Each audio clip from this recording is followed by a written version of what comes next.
ના ખાંડ, ના સાકર, ના મુઠિયા કરવા, ના પાયો કરવાની કોઈ ઝંઝટ. માત્ર મોંમાં મૂકતા પીગળી જાય તેવા. હેલો ફ્રેન્ડ્સ, હું છું શીતલ. તમારું સ્વાગત છે મારા કિચનમાં. આજે આપણે બનાવીશું ઘઉંના લોટના એકદમ હેલ્ધી, ટેસ્ટી અને માત્ર 10 મિનિટમાં તમે થાળી ભરી અને લાડુ તૈયાર કરી શકો છો. એક લાડુ ખાઈ લીધો ને તો ખાવાનું જ મન થયા કરશે. એટલી સિમ્પલ રીતે બનાવીશું, તો ચાલો રેસીપી બનાવી. એના માટે આપણે રોટલીનો રેગ્યુલર લોટ લેશું, એ પણ 1.5 કપ અથવા 1.5 વાટકીથી લેવાનો છે. તો તમે તમારા માપથી લઈ શકો છો, ઓછો કે વધારે. હવે અહીંયા આપણે કોઈ વસ્તુ એડ કર્યા વગર પહેલાં લોટને સરસ રીતે શેકી લેવાનો છે. તો લોટ જ્યારે આપણે શેકીએ ને ત્યારે ખાસ એ વસ્તુ ધ્યાન રાખવાની, ગેસની ફ્લેમ લો ટુ મીડિયમ રાખવાની, અથવા લો રાખો ને તો વધારે સારું, કારણ કે લોટનો વધારે કલર ચેન્જ ના થઈ જાય. તો તમે ચૂરમાના લાડુ તો ઘણી વાર ખાધા હશે, પણ જો આવા ઘઉંના લોટના આ લાડુ ખાઈ લીધા ને તો તમને ચૂરમાના લાડુનો ટેસ્ટ પણ ભૂલાઈ જશે અને તમને એકદમ નવા અને યુનિક લાગશે. તો તમને મારા લાડુની રેસીપી કેવી લાગીને મને કમેન્ટમાં ચોક્કસથી કહેજો. અને હા, તમે મારી રેસીપી કઈ સિટીમાંથી જુઓ છો એ પણ મને જરૂરથી કહેજો. હવે અહીંયા તમે જુઓ, લોટ સરસ રીતે શેકાવા લાગ્યો છે, એનો હલકો કલર ચેન્જ થઈ ગયો છે. તો તમને એવું લાગશે કે આ લોટમાં ઘી જ એડ કરવાનું છે, તો પહેલાં કેમ નહીં, પછી જ કેમ. પણ જો તમે આ રીતે લોટને શેકી અને લાડુ તૈયાર કરશો ને તો 100% એક તો દાણેદાર થશે, ઓછા ઘીમાં તૈયાર થઈ જશે. અને જો વધારે ઘીવાળું પસંદ ન હોય ને તો પણ આ લાડુ ખાઈ શકાશે. અને આ લાડુ છે ને એકદમ દાણેદાર બનાવવા માટે આપણે ઘીને આ રીતે એડ કરવાનું છે. અહીંયા 1.5 કપ આપણે લોટ લીધો છે ને એની સામે માત્ર 1/4 કપ ઘી મેં લીધું છે. અને એમાંથી અડધું ઘી આ સમયે એડ કરીશું. પહેલાં મિક્સ કરી દઈશું અને પછી જરૂર લાગે ને એટલું ઘી એડ કરવાનું. જો તમને વધારે ઘીવાળા પસંદ હોય ને તો વધારે ઘી પણ આ લાડુમાં એડ કરી શકાય છે. એવું નથી ઓછા ઘીમાં જ તૈયાર કરવા, વધારે ઘીમાં પણ તૈયાર કરી શકાય, ઓછા ઘીમાં પણ તૈયાર કરી શકાય છે. ઘણી વખત કોઈ પણ મીઠાઈ હોય ને વધારે ઘી મોંમાં આવે ને તો ભાવતી નથી હોતી. એટલા માટે જો તમે ઓછા ઘીમાં પણ તૈયાર કરવા માંગતા હોય ને તો પણ કરી શકાય છે. હવે જે બાકીનું ઘી હતું ને એ પણ મેં એડ કરી દીધું છે. મિક્સ કરી લેશું. અહીંયા જો તમને લોટનો કલર વધારે ચેન્જ થવા ન દેવો હોય ને તો તમારે આ સમયે ગેસની ફ્લેમ બંધ કરી દેવાની, કારણ કે લોટ એકદમ સરસ પહેલાં જ આપણે શેકીને તૈયાર કર્યો છે, એટલે વધારે શેકવાની હવે જરૂર નથી. ઘી મેલ્ટ કરેલું જ છે, એટલે તમે જો મેલ્ટ કર્યા વગરનું ઘી લેશો ને તો તમારે 3 થી 4 ચમચી જેટલું ઘી જ જરૂર પડશે. હવે અહીંયા ઘી સરસ રીતે મિક્સ થઈ ગયું ને એટલે તમને દેખાશે થોડું થોડું ઘીવાળું મિક્સર થઈ ગયું છે. આ રીતે સરસ રીતે તમે જુઓ ઘી મિક્સ થઈ ગયું છે અને દાણેદાર લોટ થઈ ગયો છે. પણ હજી આપણે આ લોટને એકદમ દાણેદાર બનાવવા માટે આપણે એડ કરીશું એમાં પાણી. તો તમે કહેશો પાણી, પાણી કા દૂધ, તમે બંને એડ કરી શકો છો. હું અહીંયા પાણી એડ કરું છું. આ રીતે પહેલાં 2 ચમચી જેટલું મેં એડ કર્યું છે અને મિક્સ કરી દેશું. પાણી એડ કરવાથી શું થશે કે તમારે કોઈ પણ જાતનો ધાબો દેવાની જરૂર નથી અને દાણેદાર લોટ તૈયાર થઈ જશે. હજુ મેં ગેસની ફ્લેમ બંધ નથી કરી, એની પહેલાં જ આ રીતે ચમચી ચમચી કરીને મેં 4 ચમચી જેટલું પાણી એડ કર્યું છે. તો આ રીતે એક સાથે આપણે પાણી એડ નથી કરવાનું, થોડું થોડું પાણી એડ કરતું જવાનું, મિક્સ કરતું જવાનું. આ રીતે કરવાથી એમાં સરસ રીતે દાણા પડશે અને દાણેદાર મિક્સર તૈયાર થશે.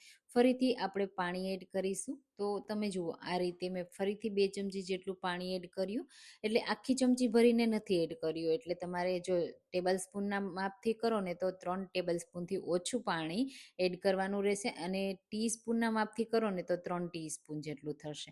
હવે અહીંયા મેં ગેસની ફ્લેમ બંધ કરી દીધી છે. એકદમ સરસ લોટ શેકાઈ ગયો, દાણેદાર થઈ ગયો છે. તો આ સમયે આપણે એમાં પહેલાં ડ્રાય ફ્રૂટ એડ કરીશું. કાજુ, બદામ અને કિસમિસ મેં લીધા છે. બધાનું સરખું પ્રમાણ લીધું છે. સાથે હું થોડા ખસખસ અને સૂંઠનો પાવડર એડ કરું છું. સૂંઠનો પાવડર એડ કરવાથી જો આ સમયે તમે આ લાડુ બનાવીને ખાવાના હોય ને તો તમારે હોળી સુધીમાં કફને દૂર કરવો હોય ને તો જરૂરથી એડ કરજો. પછી તમારા શરીરમાં ક્યારેય કફ નહીં થાય આખા વર્ષમાં, એટલા માટે સૂંઠનો પાવડર જરૂરથી એડ કરજો. આ રીતે મિક્સ કરી દેશું અને હવે એડ કરીશું ગોળ. તમે અહીંયા ગોળની જગ્યાએ ખાંડ લઈ શકો છો, બુરું લઈ શકો છો, ખાંડનો પાવડર લઈ શકો છો. હું અહીંયા ગોળનો પાવડર લઉં છું. અને હા, ગોળનો પાવડર પણ તમારી પાસે ન હોય ને તો તમારે જે આપણે દેશી ગોળ આવે ને એને સમારીને એડ કરી દેવાનો, એ પણ તમે લઈ શકો છો. હા, જો તમે દેશી ગોળ એડ કરતા હોય ને તો તમારે ગેસની ફ્લેમ બંધ કરી અને મિશ્રણને ઠંડુ કરી પછી એડ કરવાનો. ગોળનો પાવડર છે ને એટલે એને મેલ્ટ થતાં વાર લાગશે, એટલે મેં ગરમ ગરમ હોય ને ત્યારે જ એડ કરી દીધો છે. હવે જરૂર લાગે ને એટલું આપણે ફરીથી ઘી એડ કરીશું. તો 2 ચમચી જેટલું મેં એડ કર્યું છે. મિક્સ કરી દઈશું. ગોળ મેલ્ટ થવા લાગશે ને એટલે આ રીતે ઘી છૂટું પડવા લાગશે, એટલે એ પ્રમાણે ઘી એડ કરવાનું, વધારે એક્સ્ટ્રા એડ કરવાની જરૂર નહીં પડે. અને હા, દેશી ગોળ લેતા હોય ને તો એ થોડો મેલ્ટ કરેલો જ હોય છે, એટલે આ સમયે તમારે છે ને ઘી પણ એડ નહીં કરવું પડે. મેં અહીંયા ગોળનો પાવડર લીધો છે ને એટલા માટે ઘી એડ કરવું પડે છે. અને દેશી ગોળ છે ને મેલ્ટ થાય ને એટલે મિક્સર આ રીતનું ભેગું થઈ જ જાય છે, એટલે એડ કરવાની જરૂર નથી. હવે પહેલાં આ રીતે હાથમાં લઈ અને આપણે પહેલાં ચેક કરી લેવાનું. તમારે આ રીતે ટાઈટ થોડું વાળવાનું, એટલે લાડુ વળી જાય તો બસ હવે આમાં ઘી એડ કરવાની જરૂર નથી. અને આ સમયે તમારે એ વાતનું ખાસ ધ્યાન રાખવાનું છે કે ગેસ તો બિલકુલ ચાલુ જ નથી કરવાનો. હવે આ મિશ્રણને હલકું ઠંડુ કરવા માટે આ રીતે એક વાસણમાં કાઢી લેશું. અને હલકું ગરમ હોય ને ત્યારે જ એમાંથી લાડુ બનાવી તૈયાર કરવાના, કારણ કે આ મિશ્રણ તમે જુઓ છો ને તો ડ્રાય છે, એકદમ ભીનું નથી, અથવા તો તમે જુઓ તો તમને એમાં ઘી બિલકુલ નહીં દેખાય એવું છે. તો હવે હાથમાં ઘી લગાવી આ રીતે પ્રેસ કરતા જશું બંને હાથની મદદથી, અને લાડુનો શેપ આપી દેશું. તો નાના કે મોટા તમને જેવા પસંદ હોય ને એવા લાડુનો શેપ આપી દેવાનો.